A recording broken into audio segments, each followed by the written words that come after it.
আগে থেকেই গোয়েন্দাদের কাছ থেকে তথ্য পেয়ে আরটিভির ক্যামেরা উৎপাতে রাজধানীর গুলশান এভিনিউয়ে, আর তাতেই মেলে দুর্লভ এই ছবি।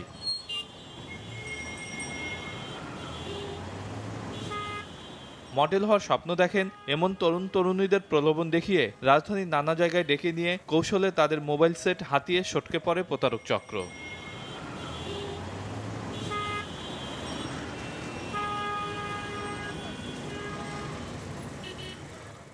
এই যে আজকের যে ভিকটিম, সে এর আগেও এইভাবে প্রতারিত হয়েছিল।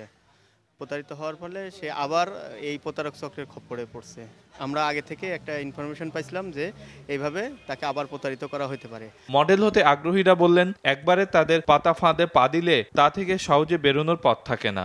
আমাকে উনি প্রথম ফোন দেয়, বলে আপনি অমুক দল করেন না, গ্রুপ করেন না, থিয়েটার করি। আমি বললাম যে হ্যাঁ করি।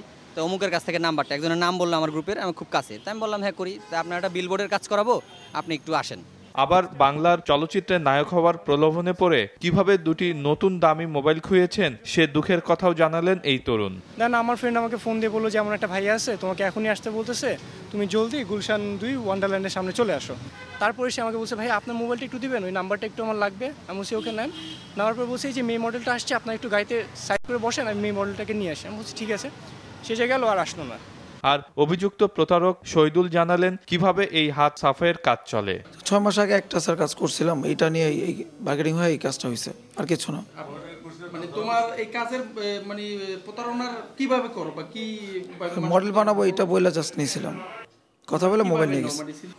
আপনারা দেখছেন যে প্রতারককে আমরা ধরছি, সে হলো একজন মোবাইল প্রতারক। অর্থাৎ সে মানুষকে প্রতারণা করে এইভাবেই। সুন্দর চেহারার ছেলে বা মেয়েদের দেখলে তাকে বলে যে আপনাকে আমি মডেল বানাবো। আইন এমন প্রতারণা আর অসততার বিরুদ্ধে কিভাবে ব্যবস্থা নেয় তাই এখন দেখার বিষয়।